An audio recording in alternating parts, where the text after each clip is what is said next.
Hello friends, welcome to my study channel tricky special TET exam dot. जैसा कि आप सभी जानते हैं, सुपर टेट में जो विज्ञान आती है 10 नंबर की पूछी जाती है। 10 नंबर्स में हमारे सिलेबस के अकॉर्डिंग वीडियोज में अध्ययन कराया जा रहा है, जो कि हमारा पहला टॉपिक है दैनिक जीवन में विज्ञान। ये इसका पार्ट 1 है। इसमें हम सभी महत्वपूर्ण प्रश्नों को कवर किए हैं, जो कि आपके एग्जाम के लिए बहुत ही महत्वपूर्ण है। आप वीडियोज को एंड तक देखिए। यदि वीडियो आपको अच्छा लगे तो चैनल को सब्सक्राइब कीजिए, like videos, share with friends, और इस वीडियोज में कमेंट में आप हमें अपना व्यू दीजिए। आइए देखते हैं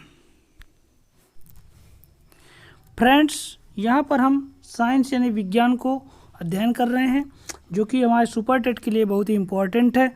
जैसा कि आप सभी जानते होंगे, सुपर टेट में साइंस 10 नंबर की आती है।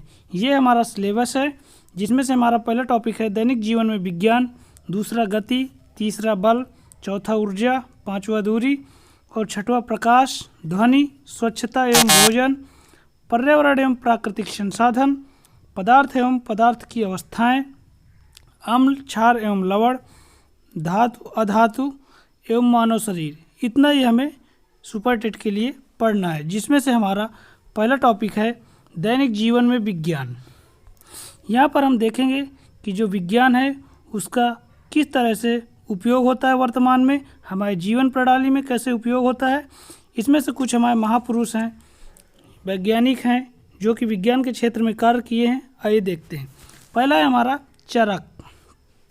चरक ने विज्ञान के क्षेत्र में जड़ी बूटियों के द्वारा रोगों का उपचार करना सीखा था। फिर सुश्रुत, इन्होंने शल्य चिकित्सा के क्षेत्र में महत्वपूर्ण योगदान दिया है। आर्यभट्ट, पाई का मान इन्होंने ही खोजा था और शून्य की खोज भी इनके द्वारा की गई थी। आर्यभट्ट के द्वारा पाई का मान, शून्य की खोज की गई थी। श्रीधराचार्य, इन्होंने वर्ग समीकरण, जिसे द्विघात समीकरण कहते हैं, उसका हल निकालना या उसके मूल निकालना श्रीधराचार्य जी ने बताया था। फिर नेक्स्ट है जगदीश चंद्र बोस। जगदीश चंद्र बोस पौधों की संवेदनशीलता के विषय में इन्होंने अध्ययन किया था और लोगों को बताया था। सीवी रमन, प्रकाश का प्रकीर्णन या जिसे हम रमन प्रभाव के नाम से जानते हैं, इन्हें नोबेल पुरस्कार भी मिला है। सीवी रमन को इम्पॉर्टेंट है आपके एग्जाम के लिए। विक्रम साराभाई, इन्होंने अंतरिक्ष अनुसंधान पर कार्य किया है। एपीजे अब्दुल कलाम, जो कि भूतपूर्व राष्ट्रपति भी रहे हैं, इन्होंने प्रक्षेपण शास्त्र, मिसाइल प्रक्षेपण के क्षेत्र में कार्य किया है। डॉक्टर हरगोविंद खुराना, इन्होंने आनुवंशिकी कोड की स्थापना की थी और इन्हें भी इस क्षेत्र में नोबेल पुरस्कार दिया गया है। फिर नेक्स्ट है कल्पना चावला। कल्पना चावला, इन्होंने अंतरिक्ष विज्ञान के क्षेत्र में कार्य किया है। फिर यहाँ से हमारा जो सेकेंड टॉपिक है प्रमुख आविष्कार एवं आविष्कारक, कुछ एग्जाम में क्वेश्चंस बनते हैं। आइए देखते हैं। पहला है हमारा रोगों से रक्षा हेतु वैक्सीन। इसको किसने तैयार की थी? तो रोगों से रक्षा हेतु वैक्सीन एडवर्ड जेनर ने तैयार की थी। फिर पेनिसिलिन की खोज किसने की? पेनिसिलिन की खोज अलेक्जेंडर फ्लेमिंग ने की। रेडियो एक्टिव तत्व जो कि रेडियम और पोलोनियम की खोज किसने की थी? तो मैडम क्यूरी ने की थी। और यहाँ पर रेडियो एक्टिवता की खोज किसने की थी?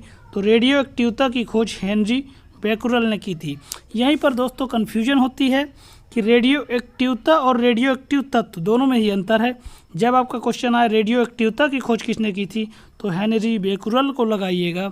और जब आपका क्वेश्चन रेडियो एक्टिव तत्व रेडियम और पोलोनियम की खोज किसने की थी, तो मैडम क्यूरी को लगाइएगा आंसर में। फिर नेक्स्ट है दूरबीन की खोज किसने की थी? तो दूरबीन की खोज गैलीलियो के द्वारा की गई थी। दूरबीन की खोज गैलीलियो के द्वारा की गई थी। दूरबीन को टेलीस्कोप भी कहा जाता है। ग्रामोफोन विद्युत बल्ब की खोज किसने की थी? तो थॉमस एल्वा एडिसन, इन्होंने ग्रामोफोन एवं विद्युत बल्ब की खोज की थी। रेडियो की खोज किसने की थी? तो रेडियो की खोज मार्कोनी ने की थी। टेलीफोन की खोज ग्राहम बेल के द्वारा की गई थी। सबसे मोस्ट इम्पॉर्टेंट आपका सूचना तकनीकी में भी क्वेश्चन बनता है यहाँ से। कंप्यूटर की खोज या कंप्यूटर के जनक किसे कहा जाता है? तो चार्ल्स बैबेज को कहा जाता है। चार्ल्स बैबेज ने कंप्यूटर के क्षेत्र में कार्य किया था। टेलीस्कोप यानी दूरबीन की खोज गैलीलियो के द्वारा की गई थी, इम्पॉर्टेंट है आपके एग्जाम के लिए। फिर इंसुलिन एफ बैटिंग ने की थी, ये भी वेरी इंपॉर्टेंट एग्जाम की दृष्टि से। इंसुलिन की खोज एफ बैटिंग के द्वारा की गई थी। विषाणु की खोज इवानोवास्की ने की थी। जीवाणु की खोज लीवेनहॉक के द्वारा की गई थी। ये दोनों ही एग्जाम में क्वेश्चन पूछे जाते हैं, एग्जाम की दृष्टि से बहुत ही महत्वपूर्ण हैं, तो ध्यान दीजिएगा। जीवाणु की खोज लीवेनहॉक के द्वारा की जाती है और विषाणु की खोज इवानोवास्की के द्वारा की जाती है। एटम बम ऑटो हान। डायनामाइट की खोज अल्फ्रेड नोबेल ने की थी। डायनामो माइकल फैराडे ने की थी। एक्सरे की खोज भी काफ़ी एग्जाम में पूछी जाती है। एक्सरे की खोज विलियम रॉन्टेजन के द्वारा की जाती है और टेलीविज़न की खोज जॉन लागी के द्वारा की जाती है। यहीं एक बहुत ही महत्वपूर्ण क्वेश्चन है, थर्मामीटर। तो थर्मामीटर की खोज किसके द्वारा की जाती है? गैलीलियो के द्वारा की जाती है। यदि आपको हमारा वीडियो अच्छा लगा हो तो चैनल को सब्सक्राइब कीजिए, वीडियो को एंड तक देखिए और अपने फ्रेंड्स के साथ शेयर करिए।